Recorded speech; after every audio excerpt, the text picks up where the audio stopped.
Bonjour les amis internautes, bonjour l'Assemblée de Kievrin. J'espère que tout le monde va bien. L'Assemblée de Kievrin, je le vois, vous êtes souriants, il n'y a pas de souci. Et vous, les amis internautes, je n'en sais rien, mais j'espère que c'est le cas. On va aborder aujourd'hui un sujet tout à fait particulier qui est celui du mariage biblique et dans ses différents aspects. Il est évident qu'on ne peut pas parler de ce sujet sur un seul enseignement, donc il y en aura trois. Et je pense que ce n'est pas encore assez suffisant, mais on va essayer en tout cas de cerner un maximum ce que la Bible, qui est le mode d'emploi pour cette alliance qui est particulièrement importante aux yeux de Dieu, nous dit. Alors, bien sûr, nous le savons, le mariage aux yeux de Dieu est d'une valeur inestimable. Pourquoi? Parce que c'est lui qui a mis cela au point selon ses règles. Tout au long de la Bible, on rencontre cette haute conception du mariage. Et je vais bien sûr prendre des versets bibliques qui vont nous plonger dans cette conception du mariage biblique. Et le tout premier, c'est l'importance de le respecter. On va lire dans Hébreux 13,4 que chacun respecte le mariage et que les époux restent fidèles l'un à l'autre. Et il y a une raison à cela, car Dieu jugera les débauchés et les adultères. Ce texte dit que le mariage doit être respecté et honoré de tous. C'est quelque chose de très important. Et c'est pour ça que dans cette assemblée et dans d'autres assemblées, quand des jeunes veulent se marier, on insiste sur le fait que c'est une alliance qui va durer toute une vie. On se marie pour le meilleur et pour le pire, et c'est pas pour 1 an, 5 ans ou 10 ans, c'est à partir de ce moment-là jusqu'au décès de l'un ou l'autre conjoint. Amen. De manière raisonnable, pourquoi est-ce que Dieu a voulu le mariage? Est-ce que c'est pour nous embêter? Le mariage, il nous protège, j'ai dit raisonnablement. On va rentrer aussi dans cette dimension très simple de la raison. Il nous protège des maladies sexuellement transmissibles. Oui ou non? Oui. D'avortement, de grossesse indésirée, d'enfants qui grandissent souvent sans les deux parents. Vous savez, quand un enfant n'est pas désiré, qu'il n'y a pas de mariage, qu'il n'y a pas eu d'alliance, qu'on a vu combien d'hommes lâches ou qui ont peur ou qui ne s'attendaient pas à ça, dire à la femme, tu te débrouilles. Et c'est comme ça qu'on a de plus en plus de familles dites monoparentales. Et c'est une des choses les plus dures qu'il y a à vivre pour un enfant, c'est de n'avoir qu'un seul parent alors que Dieu a prévu pour lui qu'il y en ait deux. Si Dieu ne donnait pas non plus de limite à notre sexualité, pécheurs comme nous sommes, nous aurions même, et ça se voit d'ailleurs, de plus en plus, des relations avec des parents, des sœurs, des cousins. Il n'y a pas de limite. On connaît aussi la bestialité de certains. Ils couchent avec des pets. C'est quelque chose de fou, mais où des hommes et des femmes couchent ensemble, en groupe. Vous connaissez toutes ces choses-là. Le mariage nous protège de toutes ces choses-là. Déjà, premièrement, là, on est dans la vie de tous les jours. On n'est pas rentré dans le spirituel, mais c'est une des raisons pour lesquelles notre monde va si mal. Bon, maintenant, on sait le guérir, mais vous savez comme moi, à un moment donné, le sida faisait des ravages chez les jeunes, dans les groupes, bien sûr, homosexuels principalement, mais aussi dans les groupes hétérosexuels. OK? Donc, maintenir la sexualité dans le cadre du mariage, ça sauve des vies, Mais oui, ça protège les bébés, ça sauve des couples, parce que quand on a compris qu'était l'alliance, ce qu'était une alliance, on va faire attention à ne pas la briser. Je parle à des hommes et des femmes qui sont nés de nouveau, qui doivent comprendre ces choses-là. On ne fait pas ce qu'on veut avec notre corps et celui de notre conjoint ou conjointe. Amen. Alors, il y a une chose qu'il faut savoir, rien qu'en France, hein, donc rien qu'en France, il y a entre 400 et 450 000 divorces par an. Et malheureusement, dans les 450 000, même s'ils sont très peu nombreux, il y a quand même des divorces chrétiens. Et c'est quelque chose qui n'est pas normal. Et on va essayer tout au long de cet enseignement de comprendre pourquoi ça ne l'est pas. On le sait quelque part que ça n'est pas normal, mais pourquoi vraiment est-ce que ça ne l'est pas? D'abord parce qu'on va à l'encontre de ce que Dieu a voulu en unissant un homme et une femme. Et on trouve ça dans Genèse 2,18.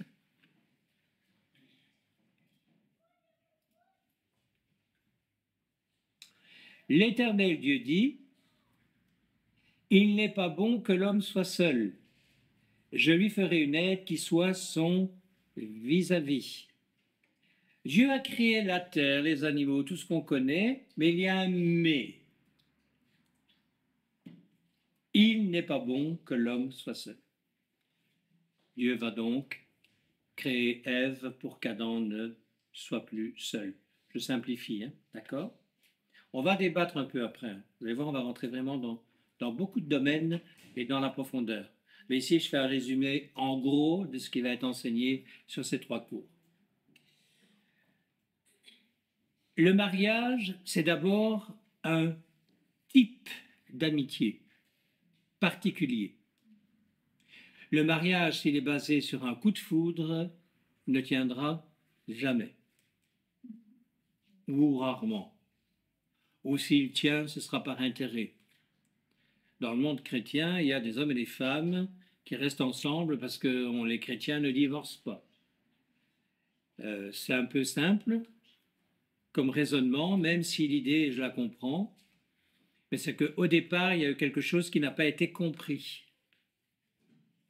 Avant de se marier, il faut que, mon frère, ma sœur, ta future femme, ton futur mari, soit ton meilleur ami. Si ce n'est pas ton meilleur ami, si tu as des amis plus forts que ta femme ou que ton mari, c'est que tu n'es pas prêt au mariage, ou en tout cas pas avec cette personne-là. Combien de fois on ne voit pas des hommes dire à leur femme, bon, aujourd'hui c'est rugby, le lendemain c'est jeu de cartes, le mercredi, oui, c'est la réunion de prière, si tu veux, tu peux venir avec moi, mais comme il y a des enfants, c'est ton tour de garde, etc., etc.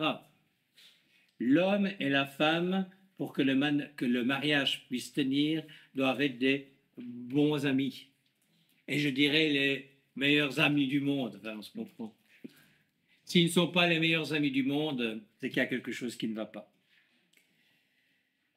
Le mot hébreu, quand il parle d'une aide semblable à lui, porte l'idée surtout de la complémentarité. Donc ça veut dire que si la femme ou l'homme que vous épousez n'est pas complémentaire, c'est-à-dire qu'il n'est pas rentré dans la même vision, dans le même but du service, d'avoir des enfants, d'avoir une maison, de ceci, de tout ce que vous pouvez désirer, c'est qu'il y a quelque chose qui ne va pas. C'est que soit encore vous n'êtes pas prêt pour le mariage ou que vous n'êtes pas destinés l'un pour l'autre. Pourquoi? Si au départ ces choses-là ne correspondent pas aux desiderata des deux, si les desiderata des deux dans l'important ne correspondent pas, il y a quelque chose qui un jour va déclencher une bagarre entre guillemets, plus ou moins grande, parce qu'il y en a un qui restera sur ses positions et l'autre aussi. Donc des choses à faire avant le mariage. Souvenez-vous aussi, c'est extrêmement important, les hommes et les femmes sont égaux, même s'il y a des différences que nous allons voir et qu'on va étudier vraiment en profondeur. OK? En valeur et en dignité, aucun doute. Alléluia. On se souvient de ça? Ça, c'est quelque chose à noter. Ça va vous servir pour tout le reste du cours.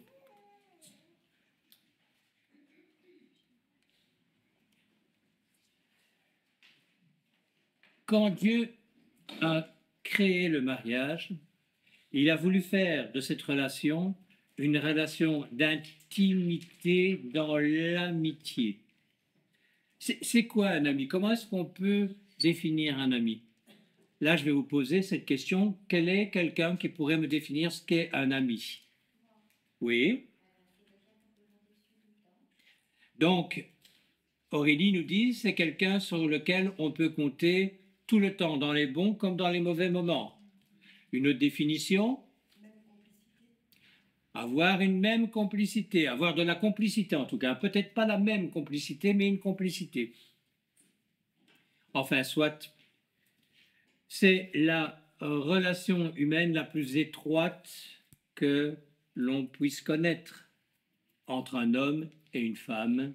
C'est le mariage, c'est une alliance, on va le voir tout à l'heure, qui a été prise d'un commun accord devant la loi, les hommes et les femmes de notre assemblée, et bien sûr le Seigneur, mais aussi devant qui? Un ennemi qui va tout faire pour casser ce que Dieu a voulu mettre en place, le Satan, le diable, celui qui ne nous aime pas. Amen. Voilà pourquoi tout couple qui veut plaire à Dieu et honorer le mariage doit rechercher vraiment cette relation d'amitié est différente parce qu'elle est marquée par l'amour, le respect, la fidélité et l'intimité. Amen. Jusque-là, c'est pas trop compliqué. C'est bien résumé. OK. Les mariages qui durent et s'épanouissent ne sont pas ceux qui durent sur la première attirance. Vous savez, on en a parlé un peu tout à l'heure, le fameux coup de foudre.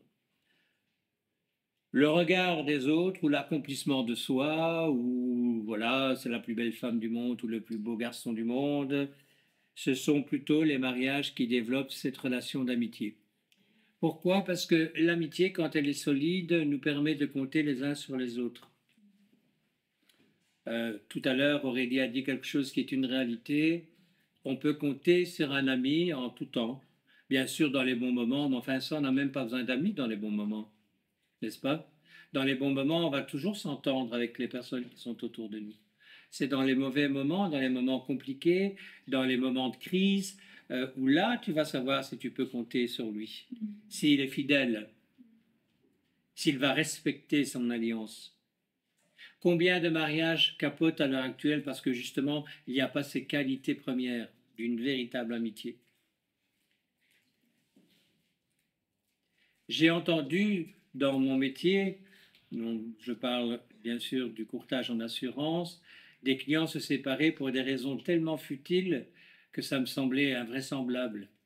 Et puis je me suis rendu compte que c'était non seulement pas invraisemblable, mais c'était devenu une norme. Déjà, la société actuelle, le mot alliance ne veut rien dire. Et le mot amitié encore moins. L'amitié du monde actuel est très frivole et ne concerne généralement que pour les sorties. Moi, tous mes amis, entre guillemets, et j'en avais mais beaucoup avant ma conversion, vous ne les connaîtrez jamais. Enfin, peut-être que oui, j'espère. D'ailleurs, Seigneur, pardonne-moi qu'il y en ait un jour qui se convertisse et qui vienne à Christ. Mais tous ces amis avec qui je faisais la fête, dès que j'ai changé d'avis, dès que je leur ai dit que j'étais plus d'accord avec cette manière de vivre, je ne les ai plus vus. Dans beaucoup trop de couples à l'heure actuelle, les choses se passent ainsi. Et je ne parle pas d'un inconverti avec un converti, avec une convertie ou une inconvertie avec un inconverti. Je parle de couples chrétiens qui malheureusement ont construit leur couple sur des bases qui ne sont pas celles de la Bible. Amen. Alors, déjà, pour ne pas faire d'erreur, premier point. Enfin, pas le premier, mais un des principaux. Le premier point, on viendra peut-être après dessus. Un couple peut aller très loin dans l'amitié si chacun regarde dans la même direction, dans le même but et la même vision. On en parlait un peu tout à l'heure. Bien évidemment, un couple chrétien doit avoir cette vision de servir le Seigneur. Si dans un couple, même s'il y a de l'amour entre les deux personnes, et il y en a un qui n'a pas cette vision, ce but, le mariage ne peut absolument pas avoir lieu. Pourquoi? Parce que ce sera un motif de divorce et vous le savez, on le verra aussi plus loin, le Seigneur est le divorce. Pour lui, c'est quelque chose qui n'est pas normal. Parce qu'il dit que dans sa parole, on ne désunit pas ce que lui a uni. Donc, il faut bien réfléchir à la base. Alors, la Bible insiste sur le mariage entre chrétiens car les époux doivent avoir les valeurs chrétiennes et rechercher ensemble ce qui plaît à Dieu. C'est vrai que nous savons que c'est ces choses-là qu'il nous demande. Se marier à un non-chrétien, c'est désobéir à Dieu, pécher contre lui et ne pas honorer sa parole. On verra plus tard dans l'Ancien Testament ce que ce genre de désobéissance peut déclencher. Les croyants de l'Ancien Testament n'avaient pas le droit de se marier avec des personnes qui n'adoraient pas Dieu. S'ils adoraient d'autres dieux, ce mariage n'était pas acceptable. Il y a eu, bien évidemment, même des tribus qui n'ont pas respecté cela et qui se sont attirés les pires ennuis. Mais dans le Nouveau Testament, on voit aussi que les croyants doivent se marier entre eux.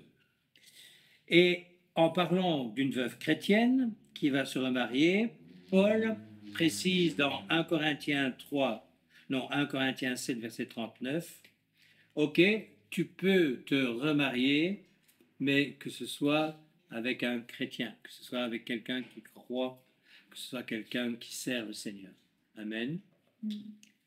C'est important. Même si le non-chrétien ou la non-chrétienne est gentille, vous allez être tout le temps limité dans le service. Vos enfants seront toujours partagés parce qu'ils verront soit papa ou maman aller au culte le dimanche et l'autre pas. L'un avoir des idées particulières qui ne correspondront pas avec l'autre. Ouais, on n'amène pas ses enfants à Christ de cette manière, on le sait bien. Alors, se marier avec un chrétien, ce n'est pas une garantie que tout marchera bien, on le sait aussi, mais les deux conjoints vont devoir justement s'investir pour construire leur relation, l'approfondir et apprendre à servir le Seigneur dans tous les domaines de leur vie. Amen. Alors, que faire si vous êtes marié avec un non-croyant?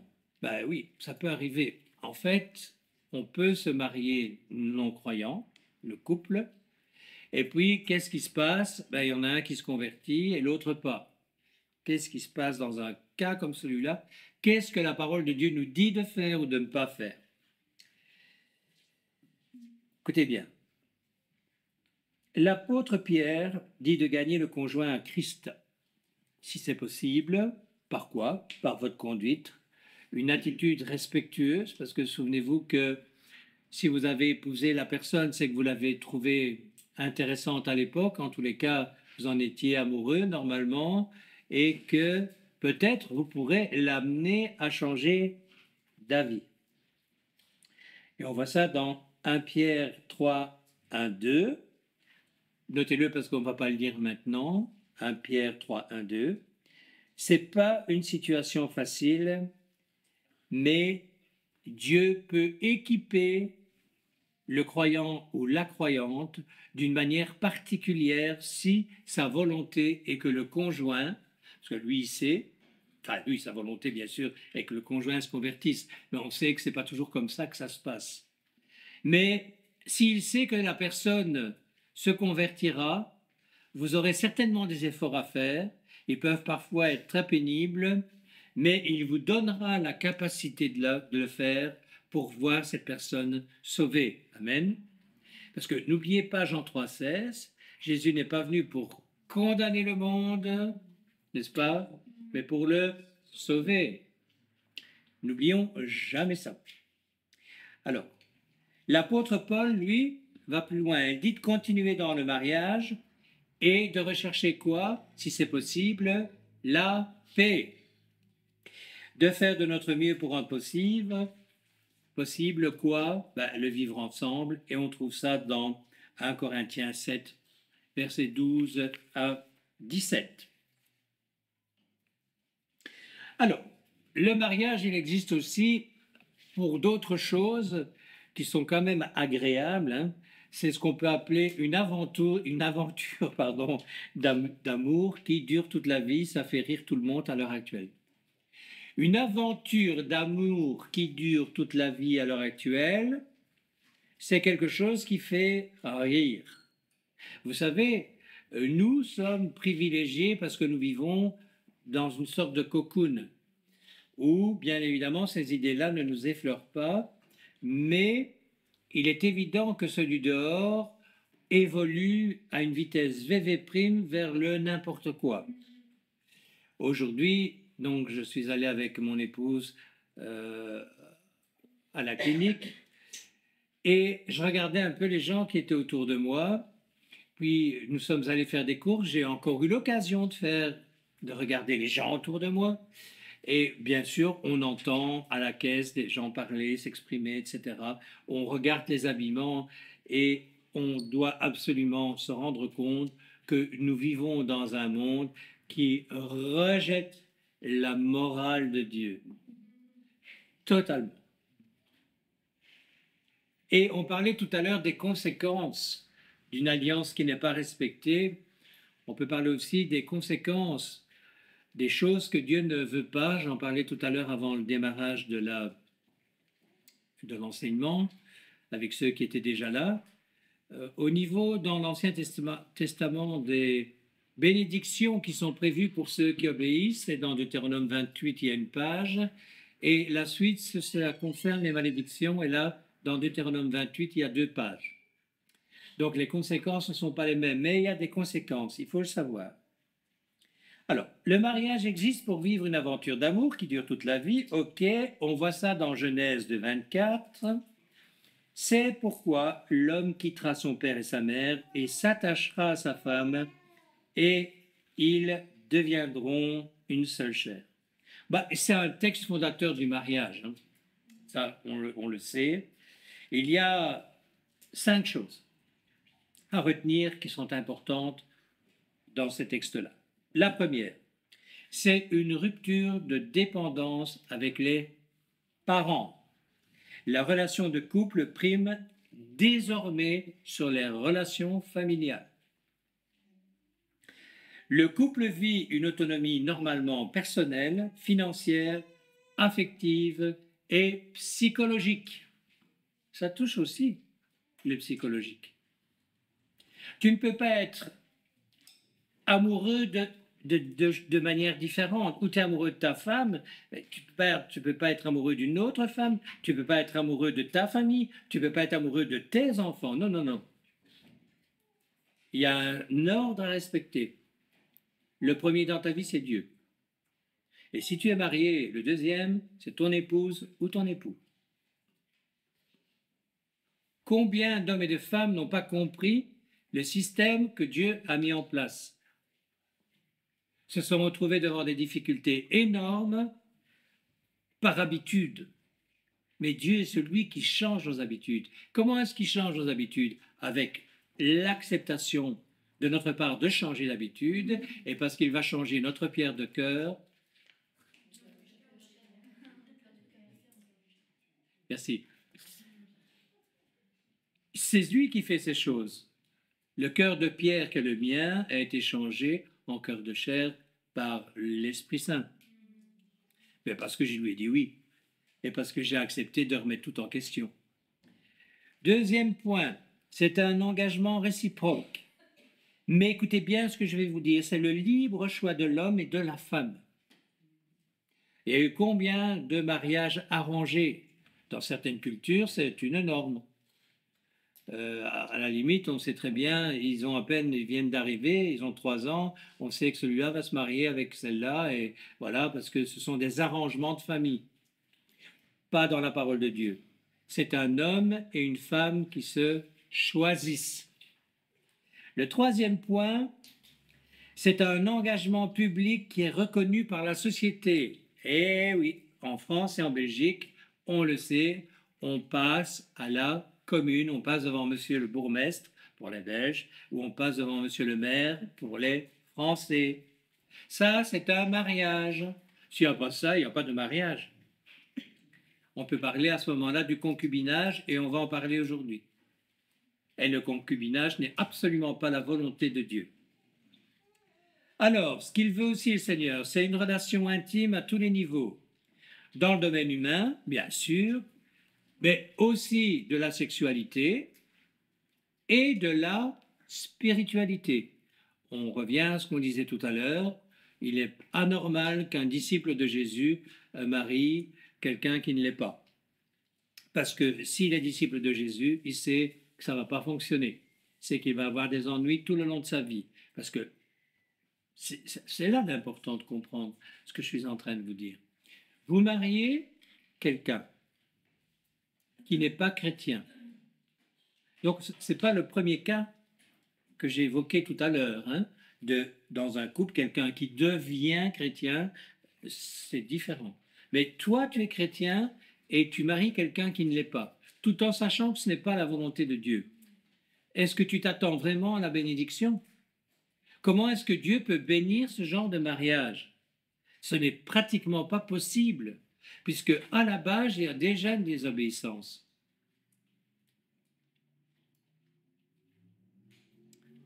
Il veut une relation durable et exclusive qui s'enrichit au fil des ans, un engagement à aimer l'autre en action dans tous les domaines de notre vie. Bon, c'est pas compliqué de dire à l'autre je t'aime, mais il faut encore le prouver. Il faut encore lui démontrer. C'est pas toujours simple. Et si on n'est pas l'ami fidèle qui nous est demandé d'être dans un couple, ou l'ami fidèle, on va avoir beaucoup de mal. Vous savez, d'abord, le premier des points, un engagement comme celui-là, Dieu nous demande qu'il se vive pas en privé, mais en public. Il veut que cette alliance, elle soit vue de tout le monde. Parce qu'une alliance qui est vue de tout le monde, elle est déjà une alliance qui est protégée. Les autres savent que vous avez dit à une femme ou à un homme, tu seras mon mari, tu seras mon épouse. Et que les autres hommes et les autres femmes ne pourront plus rentrer dans cette intimité. C'est une protection contre l'adultère. Légale, la commune. Spirituelle, la bénédiction biblique. Des chrétiens qui ne se font pas bénir, je ne comprends pas. C'est pour moi quelque chose qui ne colle pas avec la réalité biblique. Mais il est évident que l'engagement doit se faire publiquement, légalement et spirituellement. C'est important. Pourquoi? Quitter son père et sa mère, c'est quelque chose de visible. Il doit y avoir à un moment donné quelque chose qui fait la différence. C'est extrêmement compliqué, j'en connais personnellement, qui réussissent, je trouve ça extraordinaire, où ils vivent dans la même maison. Enfin, généralement, c'est des grandes maisons où ils sont séparés, mais ils sont quand même très proches les uns des autres. Qu'est-ce que ça doit être compliqué? Parce que ce n'est pas dans la méthode de Dieu. Voilà pourquoi c'est compliqué. Voilà pourquoi. Ce que le Seigneur ne veut pas, c'est qu'il y ait de la part du mari ou de la part de la femme une pression familiale qui ne serait pas bonne. Parce que forcément, ce serait vraiment très compliqué d'imaginer un instant que dans la même maison, il y aurait les parents du mari et les parents de la femme. Donc il y en aura toujours un qui sera léger quelque part dans cette manière de vivre-là. Amen. Donc c'est très important de le comprendre. Le mariage existe pour vivre dans une aventure d'amour qui dure toute la vie, je l'ai dit tout à l'heure. Dieu dit dans la Bible en Malachie 2,16, alors ça dépend des versions, c'est « Je déteste le divorce » ou « Je hais le divorce ». Il y en a même encore d'autres, mais on sait que il ne veut pas, c'est pas dans son but. Et dans le Nouveau Testament, on trouve ça dans Matthieu 19,6. Donc Matthieu 19,6, que l'homme ne sépare donc pas ce que Dieu a uni.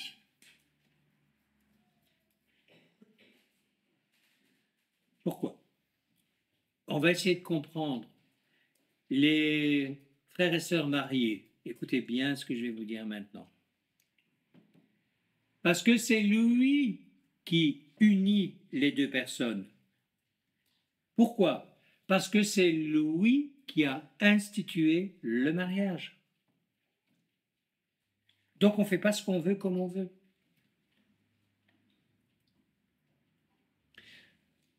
Discuter, certains d'entre vous étaient avec moi dans la convention d'Antioche ce lundi, et je discutais avec un frère qui me disait, je connais une église où le pasteur a divorcé. Ben oui, ça arrive. C'est remarié, bien évidemment. Et il me dit, tu ne peux pas imaginer. C'est une église où il y a pas mal de membres. Il dit, tu ne peux pas imaginer ce que ça fait comme effet. Il dit, chaque mois, il y a un couple qui veut divorcer. Sur une année, il y en a plein qui ont divorcé. Pourquoi?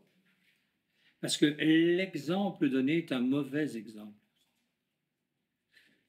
Nous, les pasteurs, on a vraiment intérêt à faire attention à ça, parce que ça a été banalisé à un certain moment. Il y a eu énormément de divorces et dans les hautes sphères évangéliques qui ont été critiquées, moins critiquées ou acceptées.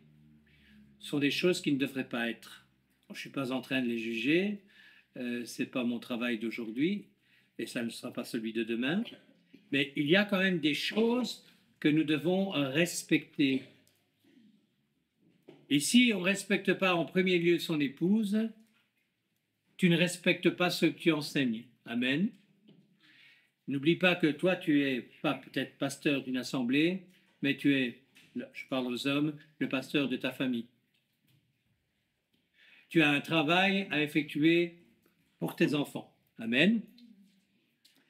Donc, si c'est Dieu qui unit un couple, ben, c'est une alliance tripartite. On est d'accord? Vous avez déjà entendu parler de cette corde à trois brins qui ne seront pas facilement. C'est quand on a mis Dieu dedans. Alléluia. Le mariage est une ordonnance, frères et sœurs, écoutez-moi bien, hein, c'est important, hein, créationnel comme tout le reste. Dieu crée. Dieu ne fait que créer. Et le mariage, c'est une création. C'est ce qu'il a voulu. Et c'est tellement important que c'est ce qui nous permet de nous reproduire. Ok? On comprend ça? On doit être enraciné dans cette loi divine par rapport au mariage. C'est très, très important. Je ne sais pas si vous connaissez, je vous ai dit, il y a plein de livres qui ont été édité concernant le mariage, la manière de le pratiquer, etc. Et il y a un homme qui s'appelle John Piper, et j'ai vraiment trouvé ce qu'il dit intéressant. Il dit quand des mariés prononcent leurs vœux, donc c'est un vieux monsieur maintenant, il a une grande expérience, quand des mariés prononcent leurs vœux, l'acteur principal n'est ni l'homme, ni la femme, ni le pasteur, ni les parents. C'est Dieu qui est l'acteur principal. Mon frère, ma sœur, il n'y a pas de hasard avec lui.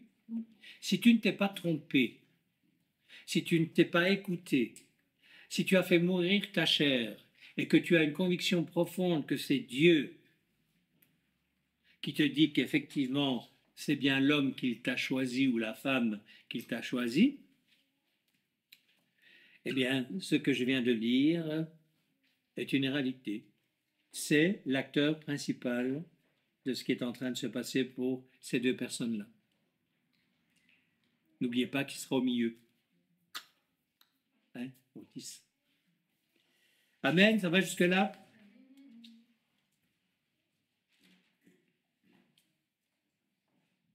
On va aborder un sujet particulièrement sensible.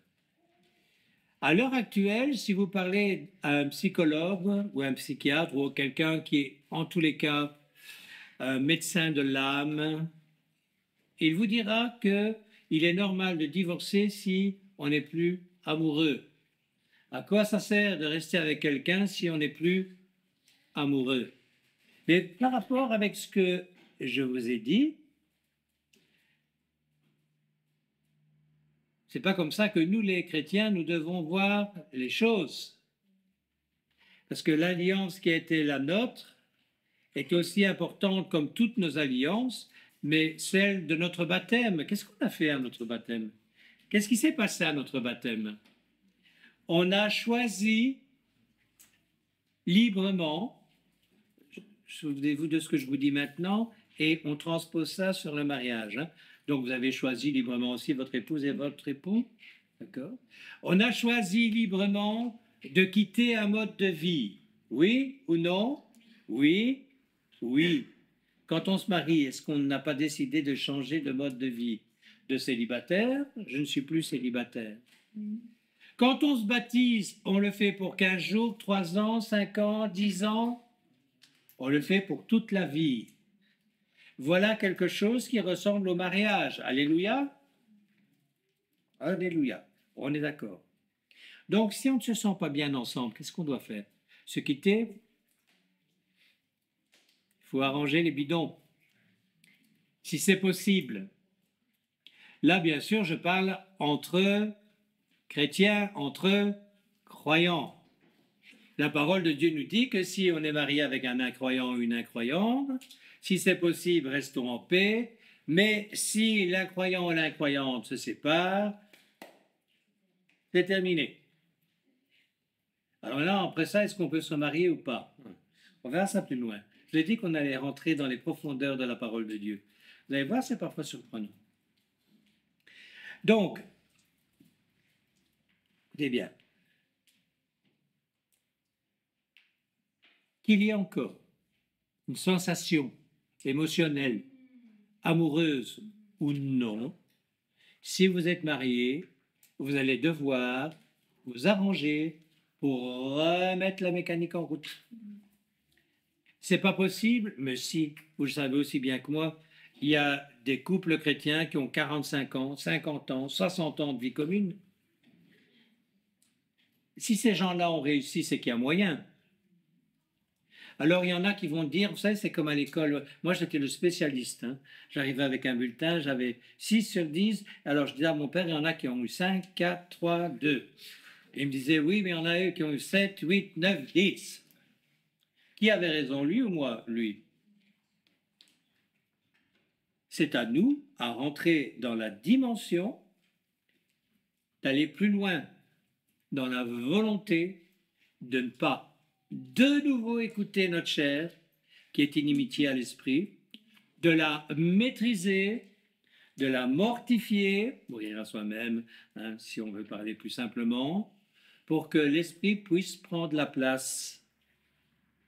Parce que sans lui, effectivement, 35 ans, 45 ans, 60 ans, ce ne sera pas possible. Il y aura des moments de crise. Mais les moments de crise sont faits pour nous élever. Si on sait à quoi ces moments servent. Amen. Le mariage est une alliance qui ne doit pas être rompue. On le sait, on vient d'en parler. Le couple ne s'arrête pas juste parce que l'un ou l'autre ne se sent pas bien avec l'autre ou ne ressent plus les sentiments amoureux. Pourquoi? Sinon, frères et sœurs, c'est plus une alliance. On revient au baptême. Quand vous êtes fâché avec le Seigneur, vous lui dites, c'est tout, je te quitte et je reviendrai quand ça ira mieux. Ça marche comme ça? Et dans votre mariage, ça marche comme ça? Ça peut marcher comme ça? Non. Non, ça ne peut pas marcher comme ça.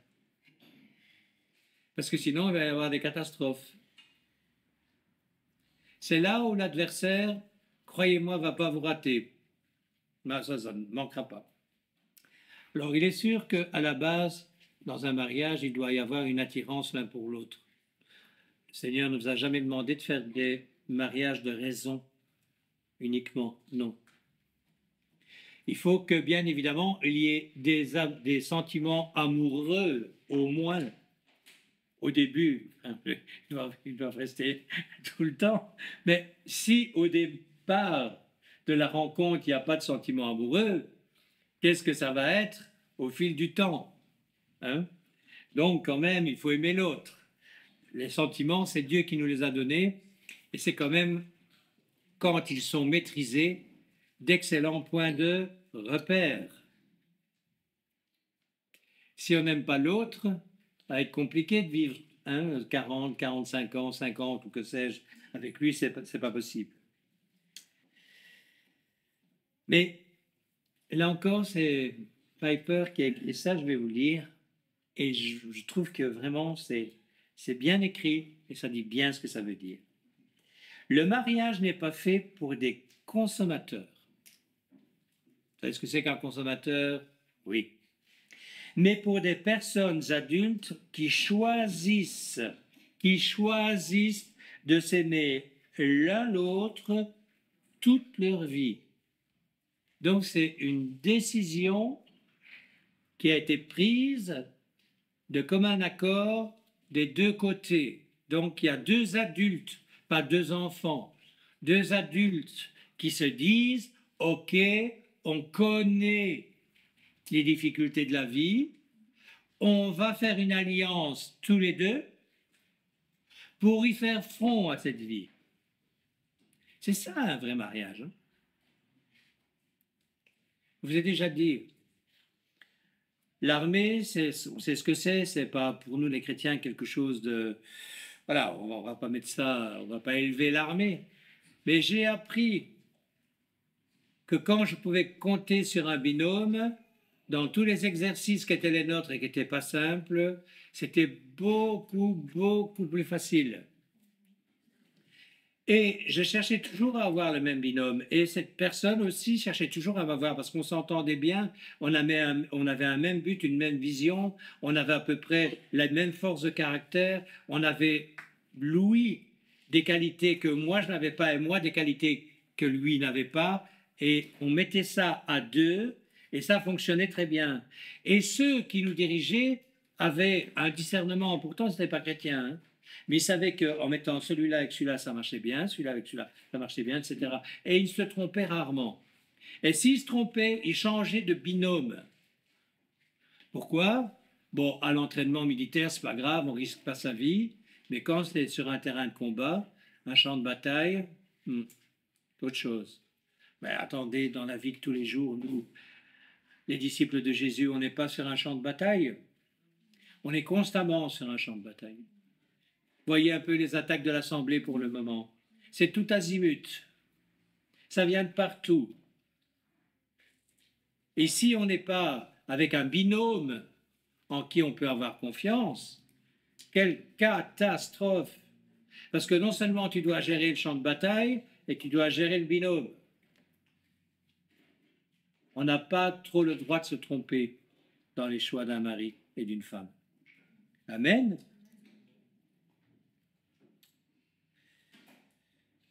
je le répète, je lis là ce qu'il indique. Ceci n'est pas de Piper, hein. Il y a plusieurs auteurs, dont moi, mais j'ai pris ce qui m'intéressait et qui doit vous intéresser. Le coup de foudre ou la forte attirance qu'un homme et une femme ressentent l'un pour l'autre ne suffiront pas pour faire durer le mariage. Il est normal que les sentiments amoureux fluctuent. Il peut aussi y avoir une certaine lassitude du couple. Mais bien sûr. Mais bien sûr. Un autre spécialiste, Gary Thomas, peut-être que ça parle à certains, qui a écrit aussi un livre intéressant sur le mariage, dit « Vous avez dit oui à quoi ?» Il a écrit « Chaque mariage passe par cette phase. Il y a d'abord le ravissement de l'amour. Vous vous souvenez, les fiancés, j'ai rencontré la plus merveilleuse femme du monde. » Et la femme disait la même chose. Il est extraordinaire ou elle est extraordinaire.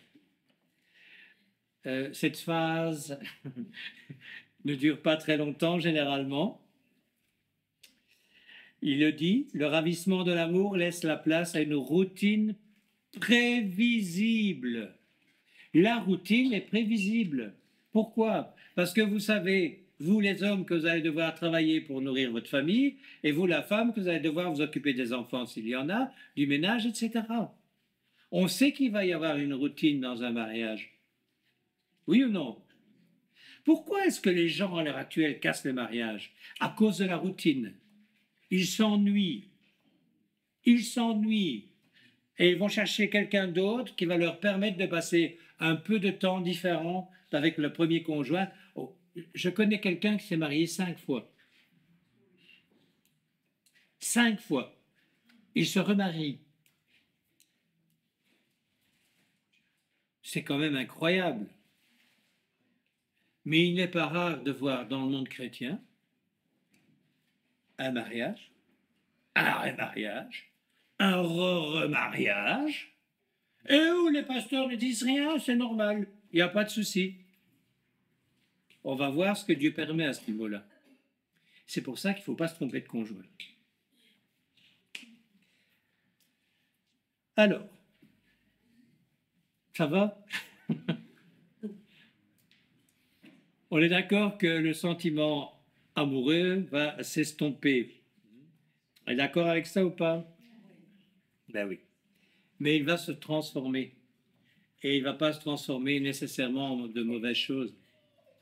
Il va se transformer normalement dans une amitié profonde, dans cette alliance qui permettra encore des élans amoureux, d'avoir une vie sexuelle épanouie, d'avoir une intimité particulière. Mais il est là aussi pour nous apprendre quelque chose, hein, frères et sœurs. Il nous apprend à lutter contre le péché. Parce que si vous n'êtes pas alliés contre le péché, vous allez arriver à avoir de gros soucis très vite, trop vite. Parce que si vous n'avez pas compris que cette alliance doit déjà et certainement dès le départ vous défendre de l'adversaire qu'est le nôtre, dans quel domaine à votre avis? Qu'est-ce qu'il va faire le plus? Il va chercher à nous faire pécher, mais à l'intérieur du couple. Parce que qu'est-ce qui fait une église solide? Qu'est-ce qui fait son épouse? Des couples solides dans l'église. Vous n'avez pas compris ça? S'il n'y a pas de couple solide dans l'église, il n'y a pas d'église solide. C'est logique ou c'est pas logique? Je vais même dire que c'est d'une logique implacable. Si des couples, imaginez les couples je parle de nos couples dans notre assemblée, ne sont pas réellement unis, comment voulez-vous que l'assemblée soit unie? On prie parfois pour l'unité. Mais si les couples ne sont pas unis, de quoi est-ce que vous parlez? Alléluia! Alors maintenant, on n'est pas toujours responsable d'un manque d'unité dans un couple. Mais on doit veiller à résoudre le problème si c'est possible.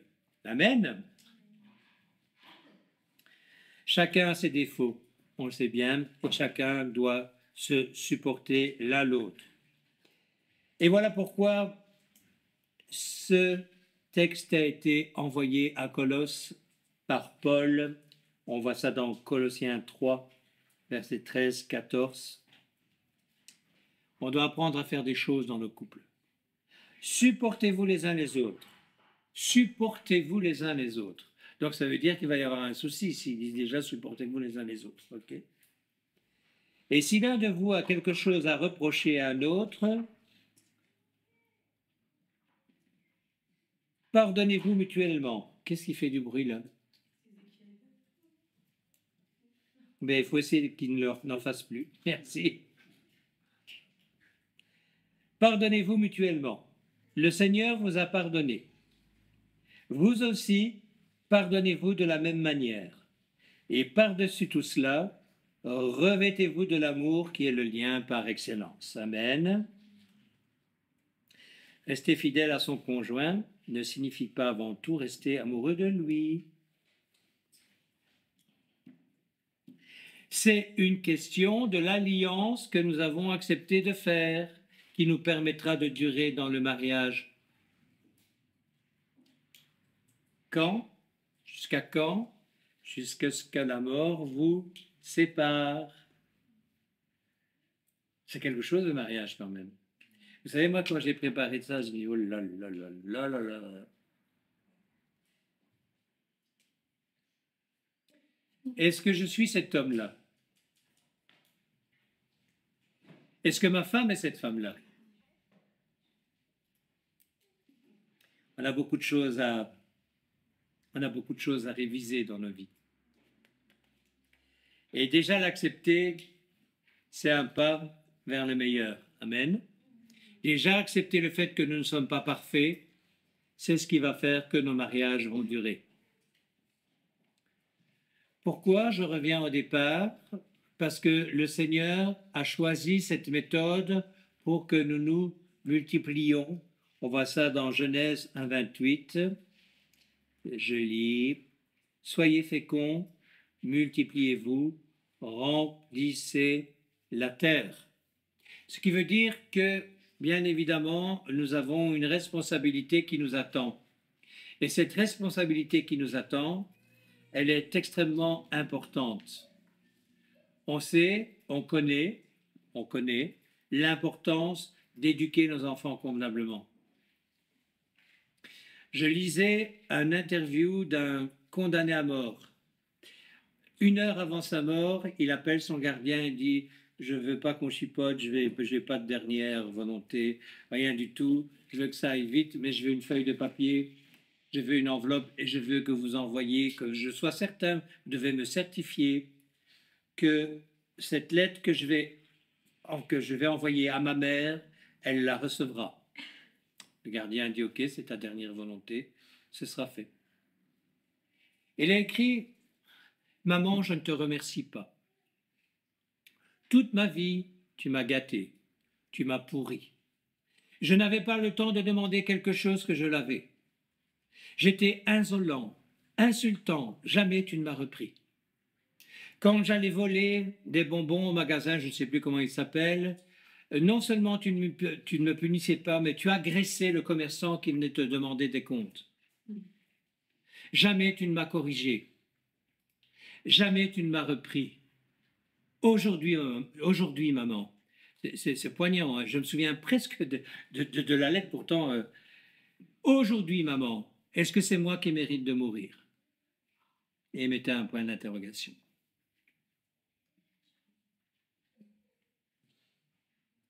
Pas de regret, pas de remords. Il est parti, il est mort par injection, avec une amertume épouvantable. Et la seule chose qu'il a fait, c'est reprocher à ses parents quelque chose de véritable, à sa mère. Il n'écrit pas à son père, à mon avis, le père n'était pas là, puisqu'il écrit à sa mère. On a une responsabilité importante. Le couple est prévu pour élever l'enfant, pas un des seuls parents. les deux parents sont prévus pour élever l'enfant. Et ils sont prévus pour l'élever dans la Bible, l'éduquer dans ce qu'elle dit, lui apprendre dès son plus jeune âge. Pas tout d'avoir des enfants, les frères et sœurs. Il faut les élever convenablement. Et quelle responsabilité de savoir que grâce à nous ou à cause de nous, ils ne connaîtront pas ils connaîtront le paradis, la présence de Dieu ou le reste, ce qui n'est pas enviable du tout. Il y a une chose que j'ai apprise et qui est très compliquée pour nous les pères. Une des meilleures façons d'élever ses enfants, c'est d'aimer sa femme. Et que les enfants voient que nous aimons notre femme. C'est compliqué, mais c'est une des meilleures manières d'élever son enfant. Tu vas lui apprendre le respect. Tu vas lui apprendre une manière de vivre qui plaît à Dieu. Ça, c'est extrêmement important. Le couple dans l'éducation d'un enfant, c'est ce qui est fondamental. Et ce couple doit fonctionner comme Dieu le demande. Amen. Il doit y avoir une relation particulière que l'enfant sait reconnaître. On est tous d'accord qu'on aime nos enfants? Oui? Ben, apprenons à offrir le meilleur, même si c'est compliqué. Alors, ben, le mariage, il existe aussi pour nous apprendre. Vous faites des têtes. Le mariage existe pour nous faire grandir en maturité aussi. Hein? Proverbe 27, 17. L'homme ou la femme bien sûr, hein, s'affine au contact de son prochain. Tout comme le fer se polit par le fer. Oh ben dis donc, il faut comprendre la portée de la lecture là. Hein. Quelque chose quand même, non? Ça promet du plaisir. Il doit y avoir ces frictions quelque part. Lorsqu'un homme et une femme se marient, ils deviennent un. D'accord? Ouais. Le conjoint, il devient le prochain, le plus proche. Oui? Oui. Ils sont des vis-à-vis. Oui? Oui. Bien d'accord avec moi. Eh bien, c'est vrai. Et si les deux sont prêts à apprendre l'un de l'autre, ils vont s'affiner. Ils deviendront plus matures, plus sains, plus serviables, plus serviteurs, servantes, et plairont de plus en plus à qui? Au Seigneur. Amen. Alors, il faut aussi savoir, et ça c'est quand même tout à fait particulier dans la création de Dieu, c'est quand même assez incroyable ce qu'il fait, mais le mariage existe pour refléter aussi la relation d'alliance qu'il a entre quoi? Le Christ et son Église. Alléluia. On voit ça dans Éphésiens 5, 22, 23. Là, je vais le lire.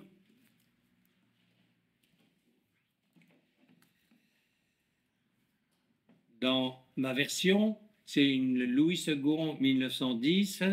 Le titre de ce que je vais vous lire, c'est marrant, ça s'appelle « Les devoirs domestiques ». Je ne sais pas quel est le titre dans les autres versions, mais le mien, c'est celui-là. Femmes, soyez soumises à vos maris comme au Seigneur. Ça, les hommes aiment bien.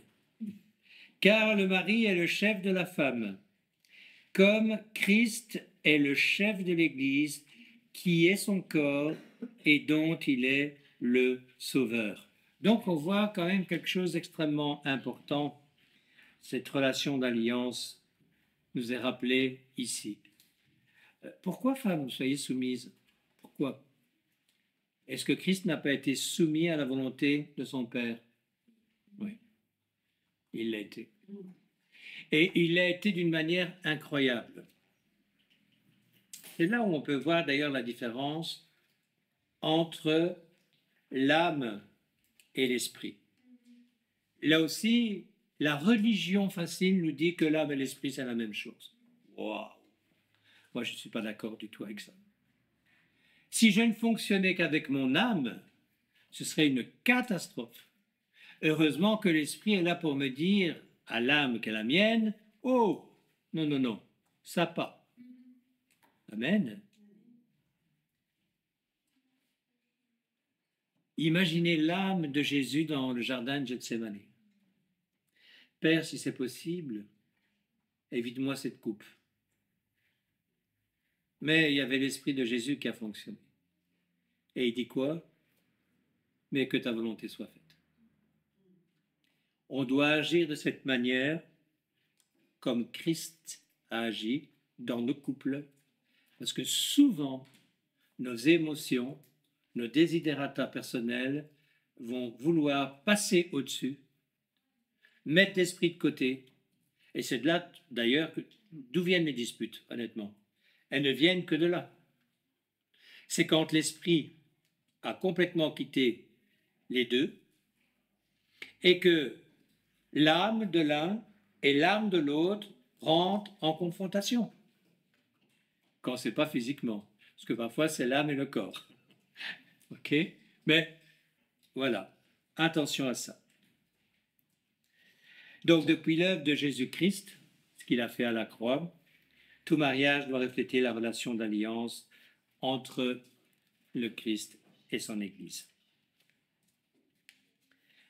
Il y a encore un mot, c'est le dernier que je vais vous lire du pasteur John Piper. Il dit: la signification principale et le but suprême du mariage sont de refléter la relation d'alliance entre le Christ et son Église. Voilà la raison d'être du mariage. Si vous êtes marié, c'est pour cette raison que vous l'êtes. Et si vous espérez l'être un jour, là on parle au futur, c'est de cela que vous devriez rêver. Mais c'est tellement compliqué si on n'est pas assidu, si on n'a pas une vie en Christ, indépendante, personnelle du couple, et avec le couple, et dans le couple. Il faut les deux. Ceux avec lesquels j'ai des suivis, les futurs mariés, je leur dis, dès le départ, priez ensemble tous les jours. Si c'est possible, lisez la Bible séparément, mais un verset ou deux tous les jours. Pourquoi? Parce que c'est une nourriture spirituelle qui va vous amener à aller plus loin. Alors, vous avez le droit de me poser la question, est-ce que toi tu l'as fait? Je réponds clairement non. Pourquoi? Pas toujours, hein. Rien. Mais tout le temps, non. Il peut y avoir des temps où on n'est pas bien, où on est séparé. L'homme est en voyage ou la femme est en voyage. Il y a le travail qui est là constamment pour nous en empêcher. Il y a les disputes habituelles. Il y a les enfants qui prennent du temps. On a toujours une bonne excuse pour ne pas rentrer dans ces dimensions-là. Mais le fait que si vous avez compris que dans un couple, Jésus est le lien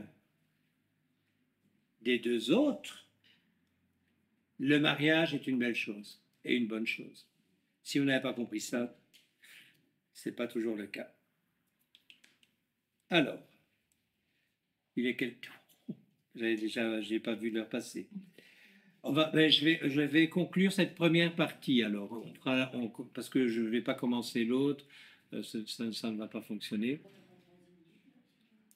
Oui, mais là j'en ai encore pour 10 minutes. Mais je vais terminer, il y a une partie que j'aurais voulu donner aujourd'hui, mais que je ne vais pas donner aujourd'hui. Alors, pourquoi le mariage existe-t-il? Première raison, vivre une relation d'amitié particulière. C'est l'amitié qui va vous tenir à un moment donné. Pourquoi? Plus on vieillit, il y a des choses qu'on ne peut plus pratiquer, vous voyez ce que je veux dire? S'il n'y a pas une amitié, s'il n'y a pas quelque chose de solide qui tient les deux, pourquoi rester ensemble? On a des goûts différents. Croyez-moi, Dieu s'arrange toujours pour que vous ayez un conjoint ou une conjointe qui a des goûts différents. Pourquoi? Ben sinon, le fer ne sait pas polir le fer. Amen. Donc ça, c'est normal. Alors, c'est vivre une aventure d'amour qui dure toute la vie. C'est quoi l'amour? On rappelle une définition de l'amour. C'est pas un acte sentimental, ça démarre avec ça. Mais c'est un acte volontaire, l'amour. J'ai décidé d'aimer. J'ai décidé de voir l'autre plus important que moi-même. C'est ça l'amour. Je vais te donner le meilleur de moi-même parce que j'estime que tu es plus important que moi-même. Ah, c'est ce que Jésus a fait pour nous. Il est mort à la croix à notre place. D'accord? Le mariage existe pourquoi aussi? Bah, tout simplement pour fonder une famille. Si on se marie, c'est pour fonder une famille. Ou alors on ne se marie pas. Hein? Grandir en sainteté, oh, bah, où tu vas là-bas? Si, bien sûr que si. Quand on est deux unis, on est plus fort qu'un tout seul. Un en bas 1000 et deux 10 000. Bien comprendre ce que ça veut dire, mais c'est très important de le comprendre et de le mettre en pratique. Et je viens d'en parler longuement, d'ailleurs, refléter la relation d'alliance entre le Christ et son Église. Nous devons être des petites églises. Chaque famille est une petite église. Et où l'église va bien, ou où elle ne va pas bien. Amen.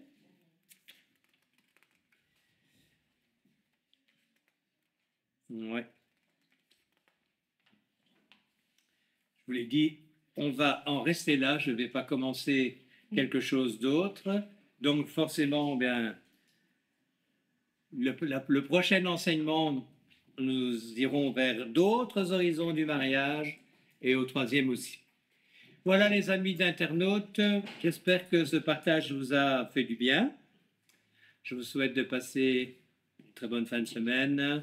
Je rappelle à tous ceux qui font partie de l'Assemblée de l'eau vive que nous aurons notre culte ce dimanche à 10h30 et que c'est notre frère Kader qui partagera ces moments avec nous. Soyez bénis et à très bientôt.